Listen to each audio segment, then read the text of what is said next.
Salam olahraga jaya, salam kormi, sehat, bugar, gembira, luar biasa. Salam Porpi, tegar, Porpi, tegar, Porpi, tegar, Porpi, Porpi, Porpi, yes.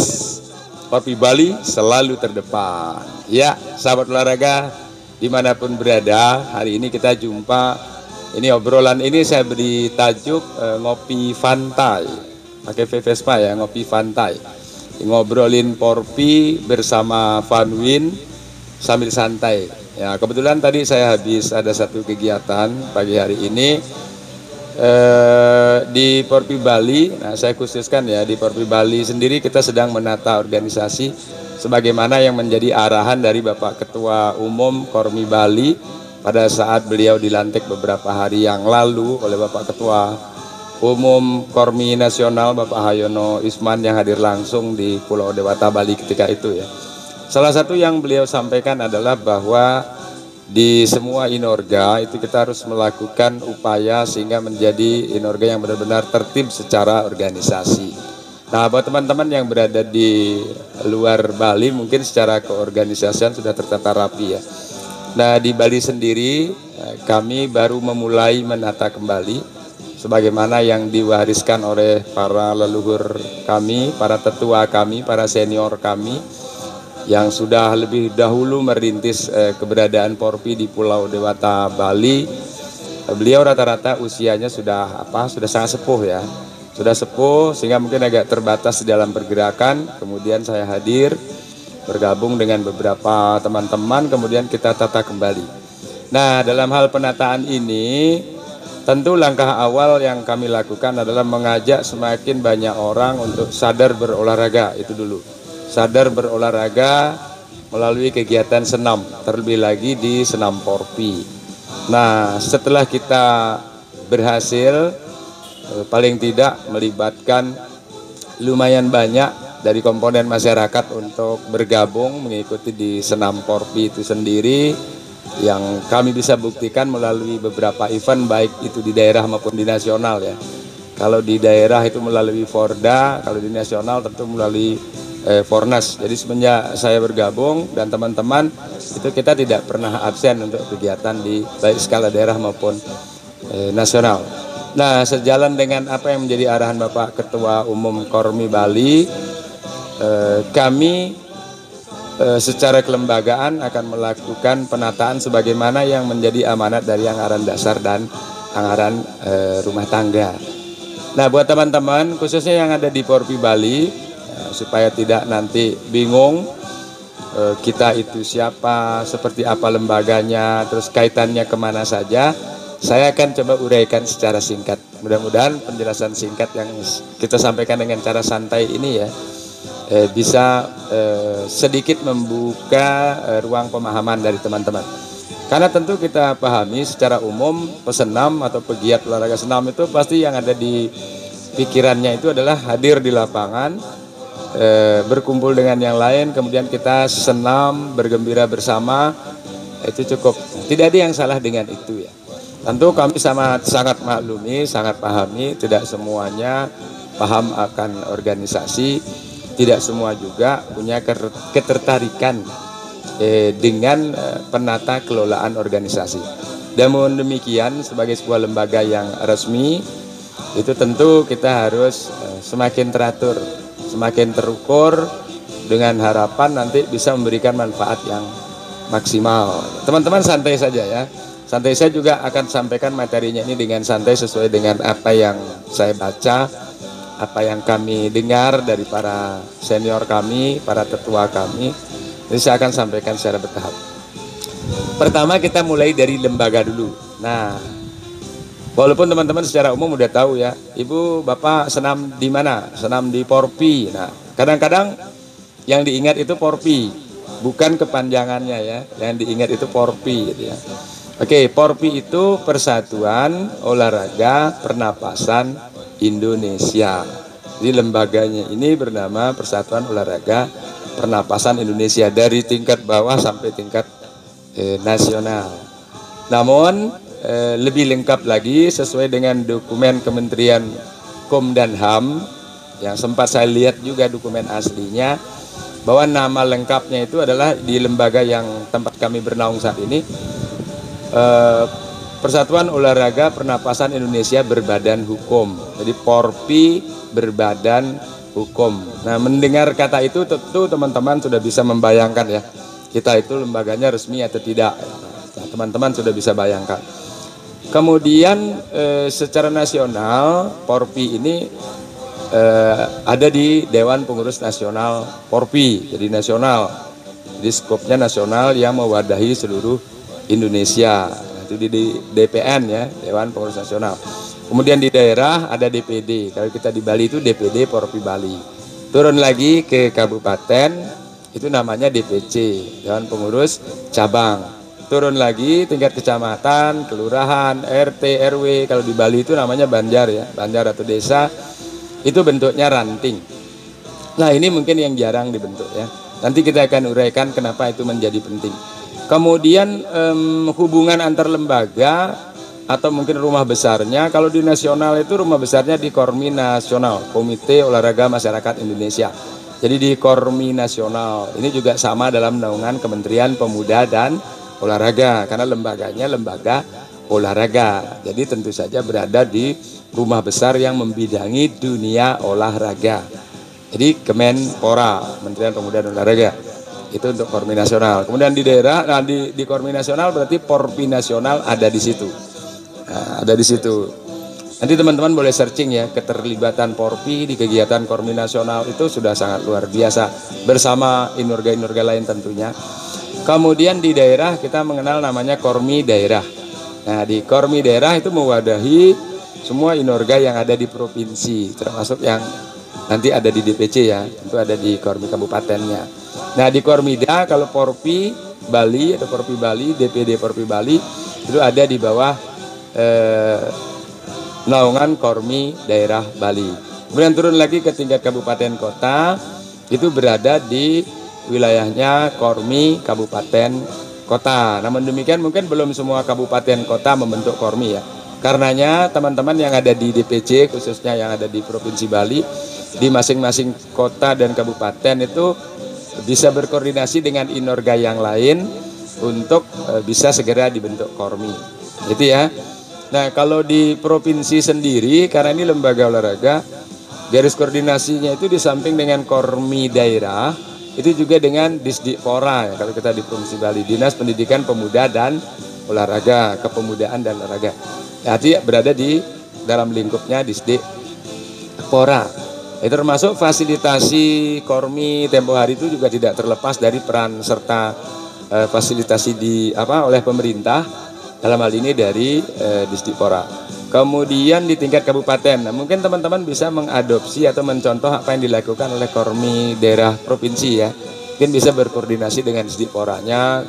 Nanti setiap inorga itu bisa dikumpulin sehingga bisa dibentuk Kormi kabupaten kota.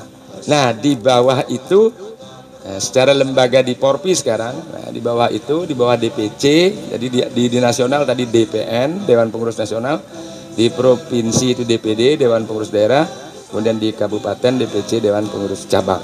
Di bawahnya itu ranting. Nah, inilah yang akan menjadi topik utama yang akan kita bahas pada pertemuan pada pagi hari ini.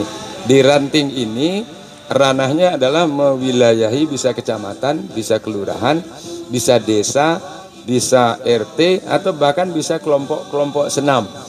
Karena di beberapa daerah itu kita menemukan bisa di dalam satu wilayah itu lebih dari 2 atau 3 kelompok senam. Nah, sementara kalau dijadikan satu ranting mungkin nanti beban kepengurusannya terlalu berat ya. Nah, nanti detail berapa jumlah anggota teman-teman bisa lihat di IDART ya, termasuk bagaimana cara pembentukannya dan seterusnya. Namun demikian, secara garis besar saya akan sampaikan mungkin minimal ya. Kalau minimalnya mungkin nggak ada ya, atau maksimal mungkin 50 orang. Secara logis itu memungkinkan kita untuk menata dan mengelola. Lebih daripada itu ini mungkin sudah arahnya ke DPC atau ke DPD. Nah, di dalam prakteknya di lapangan saya sering menemukan ketika di dalam satu wilayah di DPC itu ibu-ibu atau bapak-bapak ngumpul langsung senam di situ. Jadi yang ada hanya DPC. tidak ada ranting di bawahnya. Nah, secara organisasi tentu tidak salah ya, tentu tidak salah. Tetapi ada baiknya kita kembali membuka ADART karena ini tanggung jawab atau pelimpahan tugas secara berjenjang itu sangat bergantung dari struktur organisasi yang kita bentuk. Jadi kalau semuanya misalkan ngumpulnya di DPC, itu nanti kita kadang-kadang ya, ini tidak selalu ya, kita bingung yang mana anggota Porpi, yang mana simpatisan Porpi. Di prinsipnya semua orang boleh bergabung di Porpi, sangat kita harapkan. Semua orang, dari semua lini, dari semua kalangan. Jadi ketika bergabung, kita main Porpi, maka kita semua adalah keluarga besar Porpi. Seperti itu ya.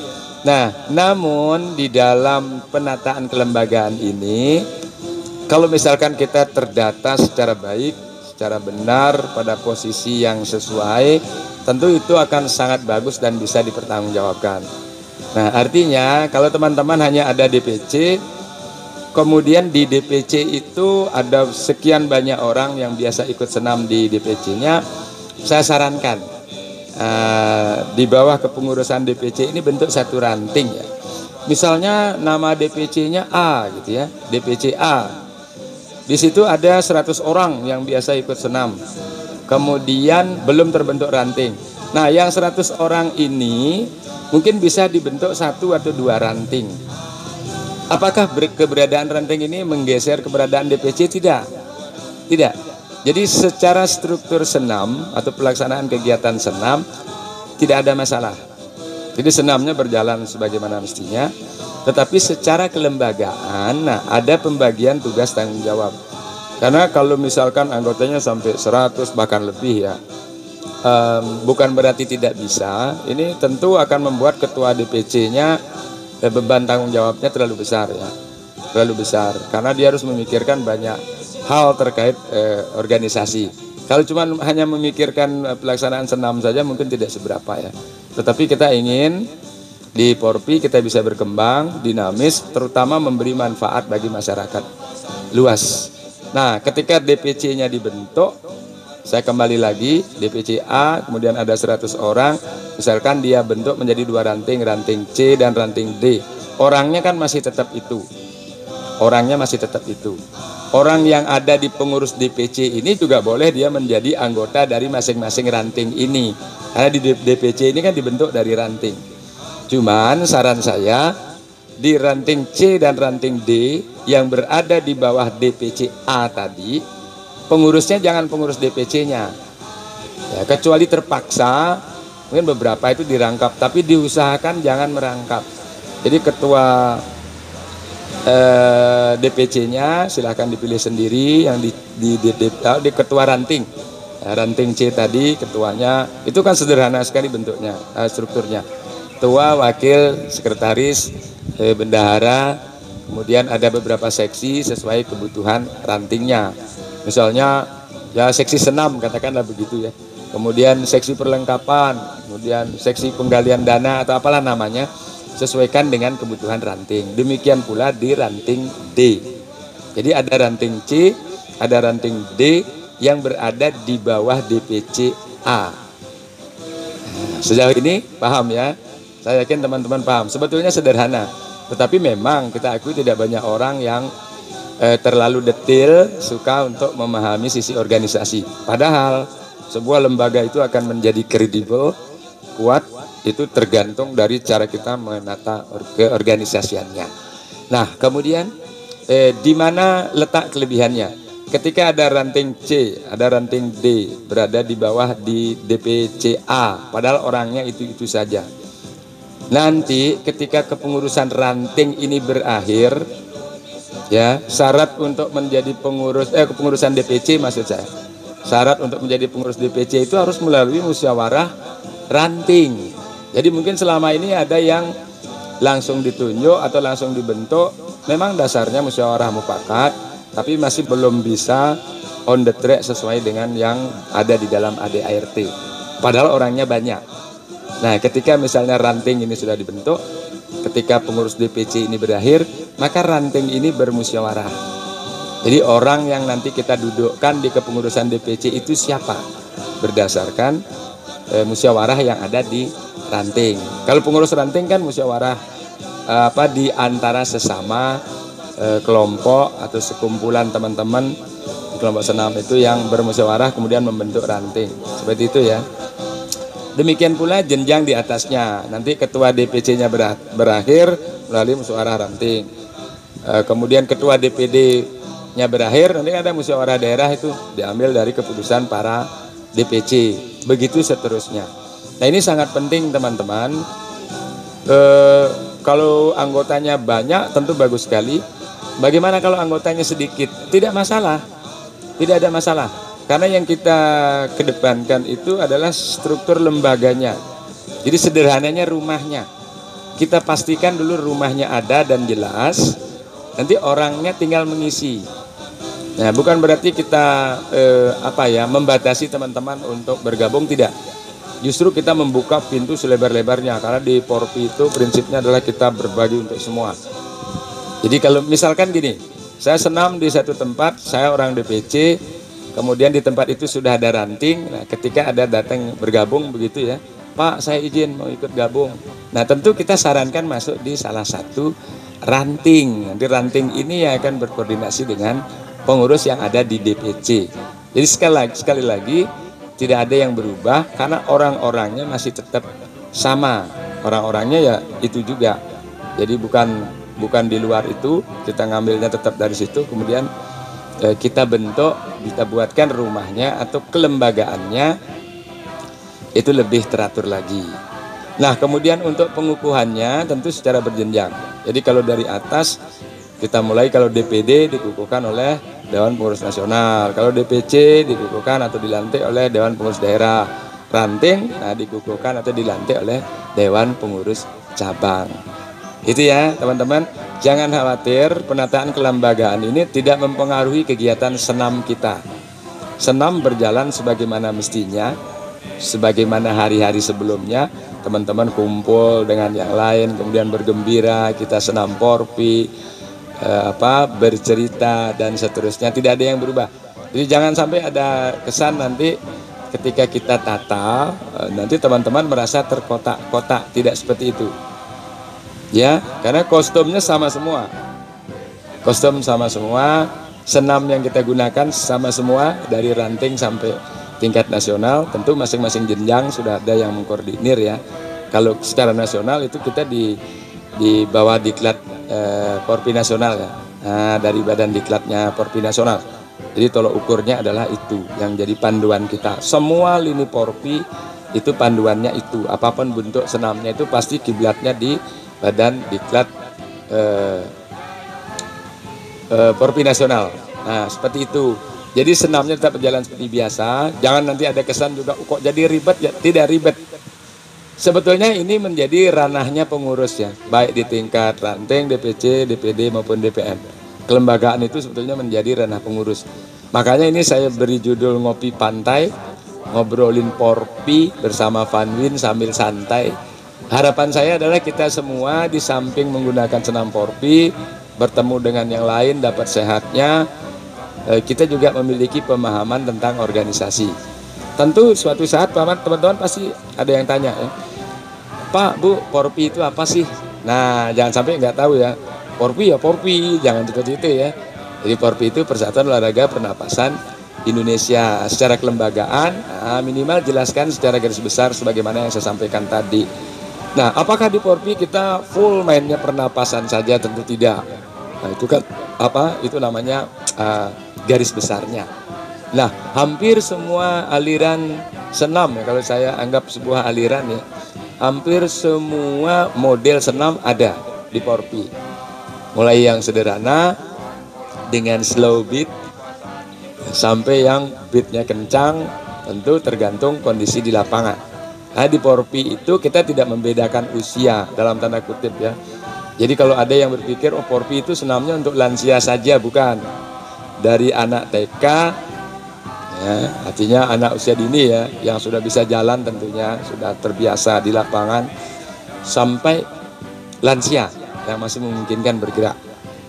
Jadi perubahannya itu bukan pada pola senamnya, tetapi pada teknik gerakannya. Jadi senam porpi itu untuk semua usia, tergantung sekarang instrukturnya. Kalau instrukturnya memiliki kemampuan atau kompetensi yang cukup, nah tentu dia paham. Dia tahu ketika dia berada di lapangan, dia berhadapan dengan usia 50 tahun ke bawah. Nah, dia tahu gerakan apa yang harus dia berikan dan bagaimana cara melakukannya dengan teknik yang benar tentunya. Demikian pula sebaliknya ketika dia berada di kelompok yang usianya 50 ke atas atau bahkan mungkin 70 ke atas ya, yang betul-betul sudah lansia, senamnya masih sama. Yang berbeda adalah tekniknya. Yang paling nyata itu bisa kita lihat melalui powernya. Jadi kalau 50 ke bawah itu powernya, hentakan powernya, ekspresinya itu lebih kelihatan.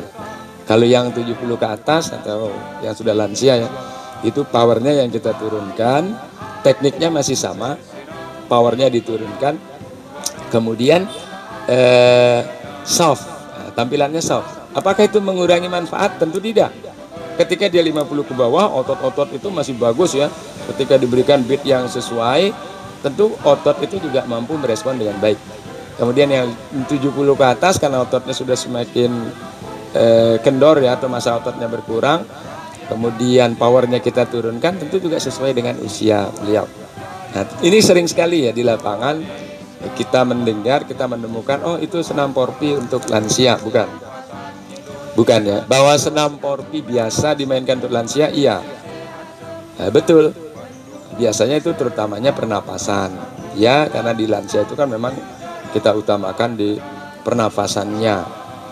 Karena itu akan memberikan manfaat yang sangat besar sekali untuk metabolisme tubuh lansia. Kalau yang usianya muda kan karena masih energik, jadi kita berikan yang beatnya sesuai dengan usia. Jadi prinsipnya secara senam itu, tapi yang menjadi poin kita di obrolan kali ini adalah kelembagaan. Karena kita harus menata kembali rumahnya, karena kalau rumahnya itu sudah kokoh, sudah bagus, terawat dengan baik, nanti untuk mengisi orang di dalamnya itu akan lebih gampang, lebih mudah. Karena saya tidak ingin, kita tidak ingin juga teman-teman nanti seperti gerombolan ya, kesannya seperti gerombolan, memang berseragam, jangan jadi gerombolan berseragam. Jadi pakai seragam yang sama, bergerombol terus jalan, terus nggak jelas.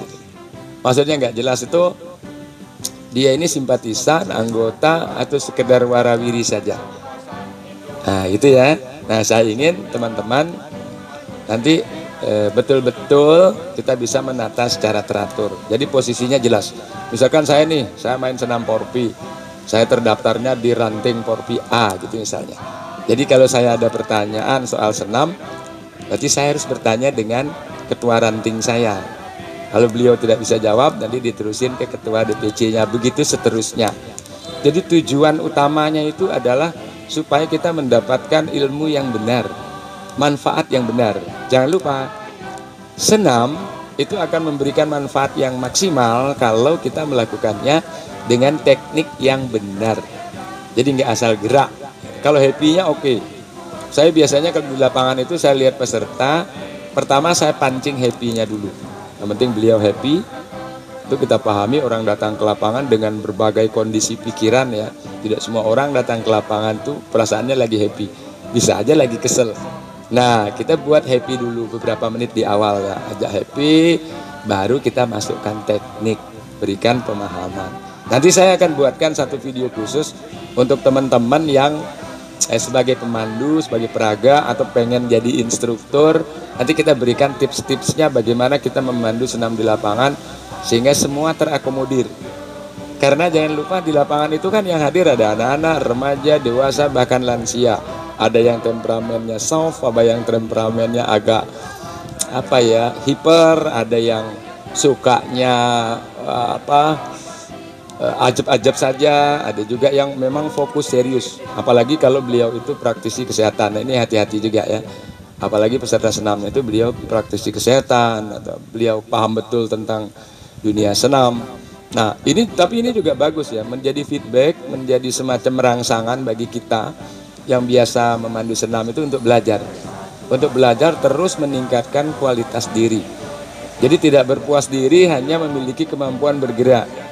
kemarin pada waktu pelantikan Bapak Ketua Umum Kormi Bali, Bapak Ketua Umum Nasional itu sempat Bapak Ketua Umum Kormi Nasional itu sempat memberikan arahan bahwa instruktur kita saat ini kemampuan di dalam dunia gerak, teknik gerak itu sudah tidak kita ragukan. Bahkan kita punya sangat banyak ya. Apalagi kami di DPD Bali itu langkah awal yang kami lakukan ya, untuk menyiapkan teman-teman. Ya tadi di awal saya lupa sampaikan ya. Jadi Porpi Bali bangkit lagi itu tidak ujuk-ujuk langsung jadi, enggak. Karena saya tahu ibaratnya kita bawa kendaraan itu sopirnya harus kita siapin dulu. Kalau sopirnya satu ya mobilnya cuma satu. Kalau sopirnya ada 5, mobilnya bisa 5, bisa 10.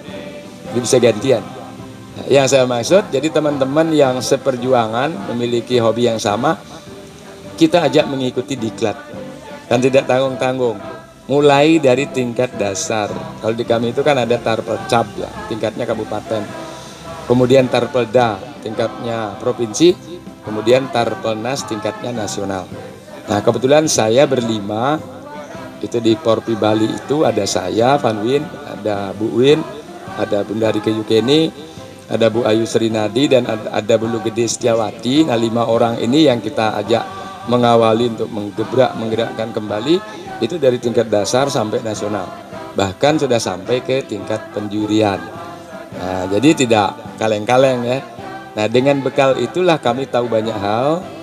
Dari baca materinya, dari apa yang diarahkan oleh para senior kami di tingkat nasional khususnya, itu membuka cakrawala kami itu luas, lebih luas. Jadi memberikan rasa percaya diri ketika kami berada di lapangan untuk menghadapi audiens. Karena kita tahu kan masyarakat kita sekarang tingkat kecerdasannya itu mungkin jauh lebih tinggi dari sebelumnya ya. Mungkin dampak dari media sosial, berbagai informasi yang beliau terima. Jadi hari ini kita tidak bisa hanya hadir di lapangan, kemudian tiba-tiba ngajak senam, bergerak itu. Nah kalau misalkan kita tiba-tiba ditanya, kira-kira gerakan ini manfaatnya apa? Terutama di pernapasan. Nah ini, di pernapasan sesuai dengan apa yang menjadi roh organisasi kita, Porpi tentunya. Porpi berbadan hukum. Nah itu dari sisi instrukturnya. Saya kembali ke apa yang disinggung oleh Bapak Ketua Umum Kormi Nasional, bahwa instruktur kita itu ke depan itu harus meningkatkan soft skill-nya. Jadi pengetahuannya tentang anatomi itu salah satu. Mungkin pengetahuan lainnya tentu yang berkaitan dengan dunia kesehatan ya, yang ada kaitannya juga dengan dunia gerak atau dunia senam. Saya sendiri ya mungkin belum terlalu paham, tetapi saya punya komitmen yang kuat, keinginan yang kuat untuk belajar. Jadi misalnya ketika kita melakukan gerakan A, kira-kira kontraksi otot mana saja yang bergerak, kemudian manfaatnya bagi kesehatan kita itu apa. Nah bagian ini yang perlu kita terus asah dan tingkatkan ke depan, sebagaimana yang disampaikan oleh Bapak Hayono Isman. Karena kan saat ini sehat saja tidak cukup, nah, kita harus sehat dan kita harus bugar. Jadi orang sehat belum tentu bugar, kalau orang bugar itu sudah pasti sehat. Kalau tidak salah kemarin beliau menyampaikan hanya dari 20 ya, kalau nggak salah ya, hanya 6% yang bugar gitu ya. Data detailnya teman-teman bisa browsing di internet ya, saya hanya mencoba mengingat saja. Mungkin itu tidak valid, hanya sebagai apa yang saya ingat, itu sudah lama juga kemarin-kemarin ya, 2 bulan yang lalu kalau nggak salah. Nah, setidaknya bahwa angka kebugaran kita tuh masih rendah. Nah ini menjadi tugas berat kita bagi teman-teman yang ada di instruktur, yang aktif di lembaga, untuk lebih giat lagi belajar sehingga kita bisa berbagi kepada yang lain. Ya sebagaimana kita ketahui lembaga ini kan sifatnya sosial. Ya, semangat kita adalah semangat berbagi. Jangan khawatir, bonus utama yang kita dapat adalah sehat dan banyak teman. Oke, teman-teman mungkin sampai di sini dulu di video saya kali ini. Nanti saya akan buat video berikutnya dengan tagline yang sama ya, ngopi pantai, ya, ngobrolin Porpi bersama Pak Anwin santai, apa saja yang terkait dengan senam Porpi. Nah, simpulan dari apa yang saya sampaikan tadi, bahwa keberadaan ranting itu sangat penting sebagai fondasi yang paling bawah, yang paling dasar. Ibaratnya pohon itu akarnya. Jadi kalau terjadi sesuatu sama DPC-nya, kalau rantingnya ini kuat, jadi kita nggak khawatir. Karena ini bisa dibentuk lagi. dengan musyawarah rantingnya. Nah, tapi kalau ini tidak ada, misalkan DPC-nya bermasalah, jangan-jangan ini malah jadi bubar. Itu ya. Nah, oke, sekali lagi buat teman-teman tetap semangat. Ayo kita berlomba-lomba bentuk ranting di DPC masing-masing. Karena gini lagi satu teman-teman, ketika orangnya itu ada katakanlah 100 orang ya, tidak dibentuk ranting, maka muternya akan di situ aja. Ketika dijadikan 2 ranting, berarti ada 2 ketua ranting. Di antara dua ketua ranting ini tentu punya strategi masing-masing mengembangkan rantingnya. Ini tambah besar, kemudian ini juga lagi mau berkembang, beranak pinak. Begitu seterusnya. Jadi semakin banyak pikiran-pikiran positif, ide-ide kreatif yang bisa kita serap. Kalau semakin banyak struktur kelembagaan yang kita bentuk. Dengan satu syarat, tentunya pastikan memilih orang yang tepat. Memiliki semangat, memiliki jiwa pengabdian, memiliki kemampuan sesuai atau kompetensi sesuai dengan kebutuhan organisasi. Saya kira itu teman-teman. Terima kasih. Kita akan jumpa lagi di video selanjutnya. Salam olahraga jaya, salam Kormi, sehat, bugar, gembira, luar biasa. Salam Porpi, tegar, Porpi, tegar, Porpi, tegar, Porpi, Porpi, Porpi, yes, Porpi Bali, selalu terdepan. Sampai jumpa.